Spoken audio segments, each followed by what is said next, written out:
నా అదృష్టవశాత్తు 30 సంవత్సరాల క్రితం నాకు ఆర్ఎస్ఎస్తో పరిచయం అయిన తర్వాత నా 100 కోట్ల వ్యాపారం తృణప్రాయంగా అవతల పారేసి గత 30 సంవత్సరాల నుంచి ఈ దేశానికి ఏమన్నా చేయగలనా అనే ఆవేదనతో తలదిల్లుతున్నాను.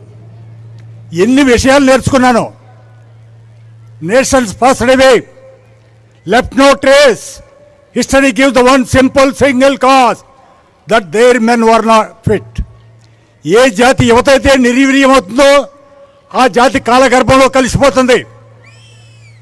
ఉదాహరణకి ఈజిప్ట్ 17 సంవత్సరాలు మాత్రమే యుద్ధం చేసింది.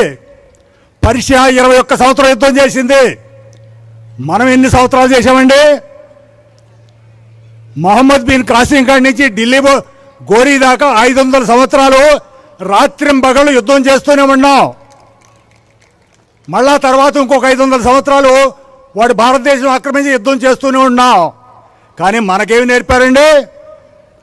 అహింసా సిద్ధాంతంతో మనకు స్వాతంత్రం వచ్చిందంట. తాతగారు సత్యాగ్రహం చేసేవాడు పారిపోయాడంట. ఏమి దౌర్భాగ్యం ఇది.